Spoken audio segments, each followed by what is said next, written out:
हमारे जो ward number से हमारी छोटी बहन नेहा फौजदार जी, उनके संदर्भ में ये चुनाव लड़ा जा रहा था। अब ये भाजपा की जो सरकार है, अपने यहाँ मुख्यमंत्री का गृह क्षेत्र है भरतपुर, और यहाँ से पहले भी वो आपको पता है कि संसद का चुनाव वो हार चुके हैं अपने गृह से क्षेत्र से ही। तो जनता के आशीर्वाद से ये दोबारा जिला पार्षद का और ये जिला प्रमुख का, ये सभी जो खुद बीजेपी के जो जिला पार्षद थे, उन्होंने भी वो समर्थन दे रहे हैं अपने यहाँ के अपनी नेहा फौजदार जी को। और यहाँ जिला प्रमुख बनेगा, चाहे कल ही चुनाव करवा लो आप, कांग्रेस का जिला प्रमुख बनेगा यहाँ। राजस्थान में कई जगह पंचायतों के उपचुनाव होने हैं, जिनमें जिला परिषद सदस्य और पंचायत समिति सदस्यों के चुनाव हैं। तिथि घोषित हो गई, नोटिफिकेशन निकल गया, लेकिन ऐन मौके पर भरतपुर में जो चुनाव होने हैं, भरतपुर जिला प्रमुख का चुनाव होना है, एक पंचायत समिति का सदस्य का और एक पंचायत जिला परिषद सदस्य का। एक नोटिफिकेशन राज्य निर्वाचन आयोग की तरफ से आता है और तुरंत प्रभाव से रद्द कर दिया जाता है, स्थगित कर दिया जाता है आगामी डेट तक। भरतपुर जिला प्रमुख जगत सिंह थे, जो नदवई से बीजेपी के टिकट पर एमएलए बन गए, सीट खाली हो गई। अब जिला प्रमुख पद को लेकर जिस पर उपचुनाव होना है, दारमदार है। दोनों ही पार्टी बीजेपी कांग्रेस मशक्कत में लगी हुई हैं कि हम इसको जीते। जिस तरह से राज्य निर्वाचन आयोग द्वारा तिथि घोषित कर दी गई मतदान की, रिजल्ट की, उसे कुछ दिन पहले स्थगित कर दिया, नोटिफिकेशन फिर से जारी कर दिया। कांग्रेस नाराज हो गई। कांग्रेस के पदाधिकारी आरोप लगा रहे हैं बीजेपी पर कि लोकसभा चुनाव भरतपुर से बीजेपी हार गई और अब जिला प्रमुख के उपचुनाव में करारी हार की चिंता सता रही है बीजेपी को, इसलिए बेफालतू और दबाव के चलते इस चुनाव को स्थगित कर दिया गया है। पूर्व कैबिनेट मंत्री विश्वेंद्र सिंह ने निशाना साधा बीजेपी पर, डर सता रहा है बीजेपी को। उपचुनाव जिला प्रमुख का जो होना है उसमें हार का। आज भरतपुर से हाल ही में कांग्रेस सांसद चुनी गई हैं संजना जाटव, उन्होंने पत्रकार वार्ता की है और उसमें आरोप लगाया है बीजेपी पर कि जिला पूरे राजस्थान में पंचायत के उपचुनाव होने जा रहे हैं, तिथि घोषित हो गई हैं, सब कुछ हो गया है, लेकिन भरतपुर में निरस्त कर दिया गया है आगामी डेट तक।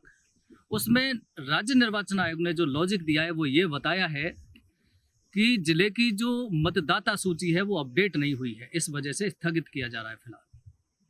संजना जाटव ने कांग्रेस की जो सांसद हैं, उन्होंने बीजेपी पर करारा प्रहार किया है और कहा है, मांग की है कि राजस्थान में जो अन्य जगह चुनाव हो रहे हैं उनके साथ ही भरतपुर में भी चुनाव कराए जाए। आरोप ये भी लगाया है कि बीजेपी जानबूझकर षड्यंत्र कर रही है कि ये चुनाव नहीं हो फिलहाल, लेकिन चुनाव आज कराएं या कभी कराएं, जिला प्रमुख तो कांग्रेस का ही बनेगा। बता रहे हैं कि सब कुछ ठीक चल रहा था। बीजेपी के नेताओं को जब ये आभास हुआ या पता लगा किसी के माध्यम से कि कांग्रेस के नेताओं ने जो जिला परिषद सदस्य हैं उनको कैंप कर लिया है, उनको साथ ले गए हैं और अब बीजेपी का जीतना मुश्किल है, इसलिए कांग्रेस जो आरोप लगा रही है कि इसलिए यहाँ के नेताओं की शिकायत के आधार पर इस चुनाव को स्थगित कराया गया है। बीजेपी चाहती है कि लोकसभा सीट तो हम हार गए, लेकिन जिला प्रमुख सीट हम हारना नहीं चाहते कि और इसको हम जीतना चाहते हैं, क्योंकि तभी आपकी इमेज बचेगी। हालांकि चुनाव कब होने हैं, आगामी तिथि कब आएगी, कब नोटिफिकेशन होगा राज्य निर्वाचन आयोग की तरफ से, वो अभी देखा जाएगा, देखने वाली बात है।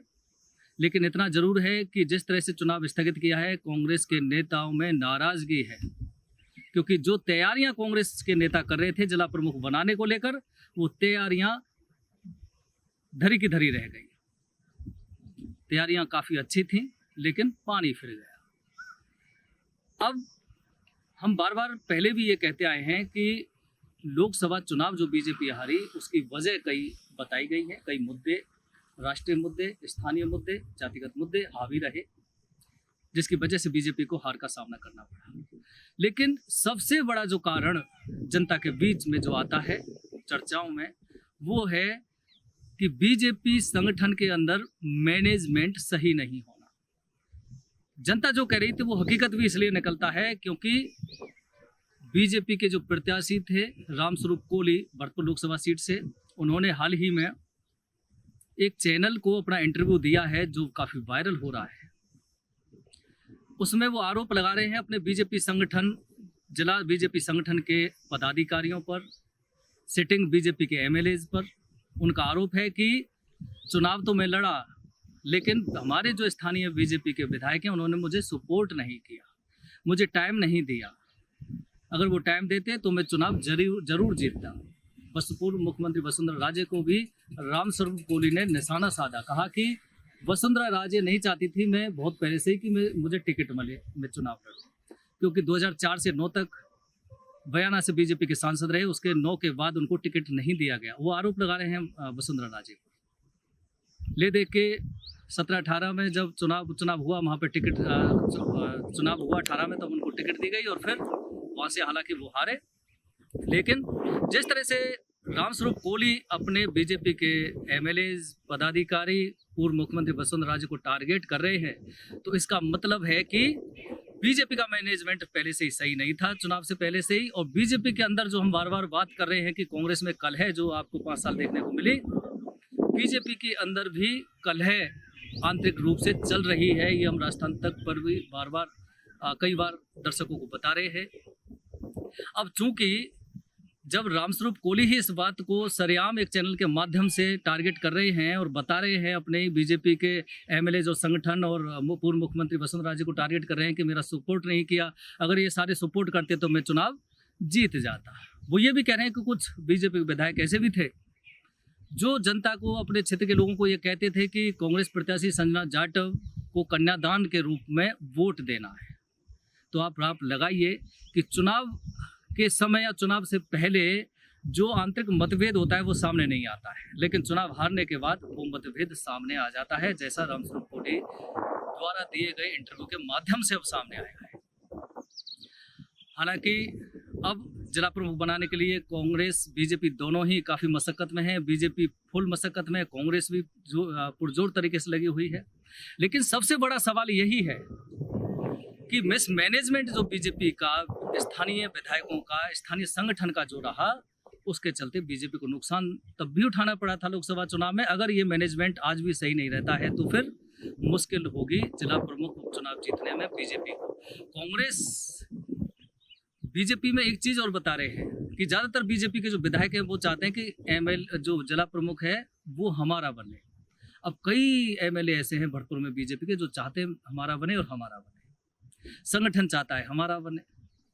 तो बीजेपी में ये सब सिस्टम चल रहा है कि जिला प्रमुख बनाने के लिए बीजेपी एक आदमी को नहीं चाहती, बीजेपी के बहुत सारे नेता अपने अपने लोगों को जिला प्रमुख बनाना चाहते हैं। लेकिन कांग्रेस सिर्फ एक व्यक्ति को ही चुनाव लड़ाना चाहती है और जिला प्रमुख बनाना चाहती है। तो ये भी एक अंतर है। अब देखना ये हुआ कि जब भी चुनाव की तिथि घोषित होती है राज्य निर्वाचन आयोग द्वारा, उसके बाद बीजेपी का फंडा क्या रहता है, मैनेजमेंट क्या रहता है, और कांग्रेस का जो आज है एक व्यक्ति को जिस तरह से उन्होंने आगे कर रखा है वही रहता है, या फिर कांग्रेस में भी और सारे चेहरे सामने आते हैं, वो समय बताएगा। लेकिन इतना जरूर है कि भरतपुर लोकसभा सीट हारने के बाद बीजेपी अब जिला प्रमुख चुनाव किसी भी कीमत पर जीतना चाहती है और कांग्रेस जिला प्रमुख पद को छोड़ना नहीं चाहती। कौन जीतेगा कौन हारेगा वो समय बताएगा।